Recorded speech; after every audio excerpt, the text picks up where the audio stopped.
الحمد لله رب العالمين والعاقبة للمتقين والصلاة والسلام على خير خلقه محمد وآله وأصحابه أجمعين اما بعد بسم اللہ الرحمن الرحیم۔ کل ہم نے جو حدیث پڑھی تھی جامع ترمذی کی حدیث قدسی جو تھی، نبی کریم صلی اللہ علیہ وسلم نے فرمایا کہ اللہ تعالیٰ فرماتے ہیں اخرجوا من النار، جہنم کی آگ سے نکالو اے فرشتو، جہنم کی اس آگ سے نکالو من ذکرنی یومن، اس مسلمان کو جس نے مجھے ایک دن بھی یاد رکھا ہو، ذکر کیا ہو میرا، او خافنی فی مقام، یا کسی مقام کسی موقع پر مجھ سے ڈرا ہو، خوف رکھا ہو، اسے بھی اس جہنم سے نکال کر جنت میں داخل کرو۔ قیامت کے دن یہ اللہ تعالیٰ فرشتے سے فرمائیں گے۔ تو ذکر اللہ کی فضیلت کل گزر چکی تھی، اور ذکر اللہ کے طریقے، اپنے آپ کو عادی بنانا، اس کا طریقہ کار بھی میں نے بتایا تھا آپ کو۔ آج خوف خدا کے بارے میں اس حدیث کی جو آخری جملہ ہے اس کا، او خافنی فی مقام، اس مسلمان کو بھی جہنم سے نکالو جس نے کسی موقع کسی مقام پر مجھ سے خوف رکھا ہو۔ تو خوف خدا یہ ایک بہت اہم چیز ہے مسلمان کے لیے تو یہ ایک خفیہ سیکیورٹی کی سی مثال ہے اس کی، مطلب یہ ایک سیکیورٹی ہے اس کے لیے، یہ مختلف جرائم سے اور گناہوں سے بچاتی ہے۔ جب بھی کسی کے دل میں خوف خدا ہو، اللہ تعالیٰ سے وہ ڈرتا ہو، جب بھی کسی گناہ کو جی چاہ رہا ہو، دل کر رہا ہو، تو جیسے ہی وہ اللہ تعالیٰ کے خوف میں مبتلا ہوں گے، اللہ تعالیٰ کے سامنے روز قیامت کو پیش ہونے کا وہ تصور لائیں گے کہ ہم نے حساب کتاب دینا ہے اس گناہ کا، اس جرم کا، تو وہ فوراً باز آ جائیں گے۔ پھر محکمہ پولیس کی بھی بہت کم ضرورت پڑے گی عوام کو، جب ہر مسلمان کے دل میں خوف خدا ہو، چور چوری نہیں کرے گا، ڈاکو ڈاکہ نہیں ڈالے گا، کرپٹ عناصر جو ہیں وہ کرپشن نہیں کریں گے، شرابی زانی جو بھی ہو وہ جرائم سے باز آ جائیں گے، کیونکہ ان کے دل میں خوف خدا ہوگا کہ اللہ تعالیٰ مجھے دیکھ رہا ہے، میں اللہ تعالیٰ کے سامنے قیامت کے دن پیش ہوں گا، میرے ساتھ حساب کتاب ہوگا، تو اگر میں یہ گناہ کروں اس کا جواب میں کیا دوں گا۔ اس وجہ سے خوف خدا کی بہت زیادہ اہمیت ہے، اور اس کے لیے یہ ایک طریقہ کار ہے کہ جیسے بھی ہمارا نفس چاہے کہ فلاں گناہ میں آپ مبتلا ہو جائیں، فلاں گناہ آپ کر لیں، کہیں میلان آ رہا ہو نفس کا گناہ کی طرف، تو فوراً نفس کے ساتھ مخاطب ہو کر یہ کہہ دیں، اپنے ضمیر سے مخاطب ہو کر یہ کہہ دیں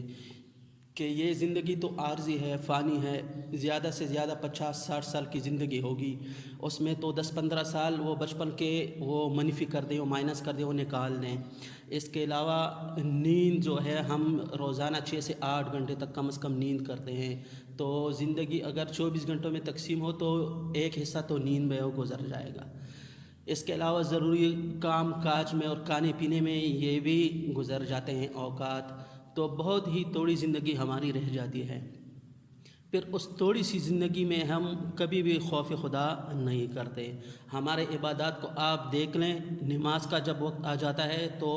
مرغی کی طرح، پرندے کی طرح بس چونچ مار دیتے ہیں جلدی جلدی میں، اور وہ جان خلاصی کے لیے ہم عبادت کرتے ہیں اور فوراً ہی اڑ جاتے ہیں۔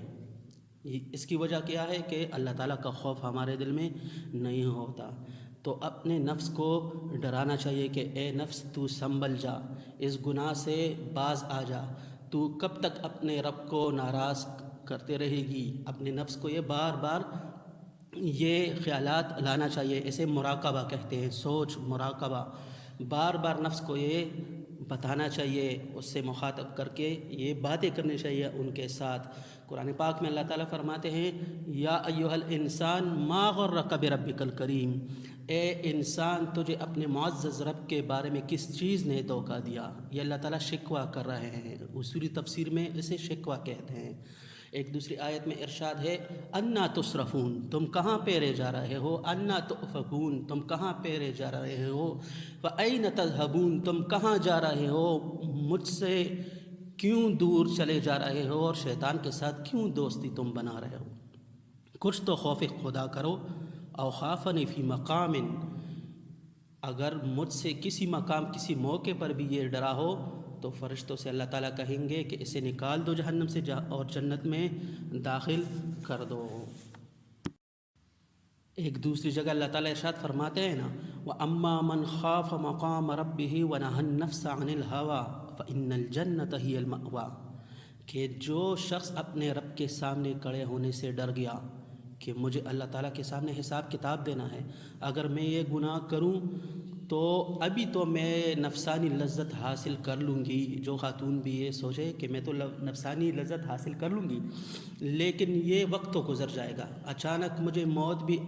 آ جانی ہے، موت کا تو کچھ بھی پتہ نہیں چلتا، لیکن قیامت کے دن تو اس کا حساب کتاب دینا ہوگا۔ اللہ تعالیٰ سے ڈرنا چاہیے، اور نفسانی خواہشات سے جب اس نے اپنے نفس کو روک لیا، وَنَهَى النَّفْسَ عَنِ الْهَوَىٰ فَإِنَّ الْجَنَّةَ هِيَ الْمَأْوَىٰ، تو اس کا ٹھکانہ جنت ہی ہے۔ نفسانی خواہشات سے اپنے آپ کو باز رکھنا، اللہ تعالیٰ کے خوف کی وجہ سے، اللہ تعالیٰ کے ڈر کی وجہ سے، کہ ٹھیک ہے کوئی بھی نہیں دیکھ رہا مجھے، نہ میرے والدین ہیں یہاں، نہ بڑا چھوٹا بھائی ہے یہاں، نہ کوئی بہن ہے، کوئی بھی انسان نہیں ہے، لیکن وہ ذات تو مجھے دیکھ رہا ہے۔ ہمارے استاد محترم رحمۃ اللہ علیہ جب وہ کسی کو بیعت کرتے تھے، کسی مرد حضرات کو، تو بیعت میں وہ زیادہ وظائف نہیں بتاتے تھے، بس مختصر وہ فرماتے تھے کہ ہر وقت یہ دھیان رکھنے کی کوشش کیا کرو کہ اللہ تعالیٰ مجھے دیکھ رہا ہے۔ بس اپنے ضمیر کو بار بار یہ خیال اور تصور اور یہ مراقبہ کیا کرو، یہ بار بار یہ خیال لایا کرو کام کاج کرتے، اٹھتے بیٹھتے، چلتے پھرتے، کہ اللہ تعالیٰ مجھے دیکھ رہا ہے۔ اور دوسری یہ کہ استغفار کیا کرو، بس کثرت استغفار، بس یہ ان کی طرف سے بیعت ہوتا ہے، پھر آگے وہ اسباق دیتے اصلاح نفس کے، لیکن یہ سٹارٹ سے یہی طریقہ بتایا جاتا تھا۔ اور اس کی وجہ یہی تھی کہ انسان جب اللہ تعالیٰ سے ڈرتا ہے، اللہ تعالیٰ کا خوف جب وہ رکھے گا تو گناہوں سے باز آ جائے گا۔ کبھی کبھار اس سے گناہ ہو جائیں گے، خطا وہ ہو جائے گی اس سے، لیکن وہ فوراً توبہ ہی کرے گا، کیونکہ اس کے دل میں اللہ تعالیٰ کا خوف ہے۔ تو ہمیں بھی اللہ تعالیٰ سے خوف رکھنا چاہیے، ڈرنا چاہیے۔ یہ زندگی گزر جائے گی، یہ نفسانی خواہشات، لفظات، یہ سارے ختم ہو جائیں گے۔ کل من علیہا فان، اس کائنات میں جو چیز بھی ہے وہ سب ختم ہو جائیں گے، لیکن اس کا حساب کتاب اللہ تعالیٰ کے سامنے ہم نے دینا ہے۔ بار بار یہ خیالات لانے چاہیے، درس حدیث سننے کے بعد یا درس قرآن سننے کے بعد، کسی عالم دین کا بھی جو ہو، ہمارے دل میں ایک جذبہ پیدا ہو جاتا ہے دینی خدمت کا، عبادات اور اس طرح اور بھی ذکر اذکار، لیکن جب وقت گزر جاتا ہے 2-4 گھنٹے، 1-2 دن، تو پھر نفس ہمارا جو ہے وہ گناہ کی طرف مائل ہوتا رہتا ہے۔ یہ ایک عام سی فطری سی بات ہے انسان کے لیے۔ تو جیسے ہی یہ ہم سمجھ لیں کہ ہمارا نفس تو پھر گناہ کی طرف مائل ہو رہا ہے، تو پھر دوبارہ یہی کلپ آپ سن لیں درس حدیث والا، پھر دوبارہ سن لیں، پھر نفس کو آپ مخاطب کریں کہ یہ آپ کہاں جا رہے ہو، تم مجھے کیوں جہنم میں ڈال رہے ہو، میں آپ کی وجہ سے کیوں 10-15 منٹ، 1 گھنٹہ 2 گھنٹہ نفسانی لذات میں مبتلا ہو کر اللہ تعالیٰ کو ناراض کر کے جہنم میں چلی جاؤں۔ وہاں تو کانا مقدارہ 50,000 سنہ، وہاں تو ایک دن 50,000 سال کا ہوگا۔ تو اللہ تعالیٰ نہ کرے، خدا نہ خواستہ اگر مجھے ایک دن کی بھی سزا مل جائے تو یہ ایک دن نہیں، یہ 50,000 سال ہوں گے، 50,000 سال ہوں گے۔ تو یہ بار بار نفس کو مخاطب کر کے یہ بتانا چاہیے، اللہ تعالیٰ کا خوف رکھنا چاہیے۔ حضرت عمر رضی اللہ عنہ ان پر جب قاتلانہ حملہ ہوا تو عبداللہ ابن عباس رضی اللہ عنہ وہ عیادت کے لیے آ گئے اور فرمایا، تسلی دینے لگے امیر المؤمنین حضرت عمر فاروق رضی اللہ عنہ کو کہ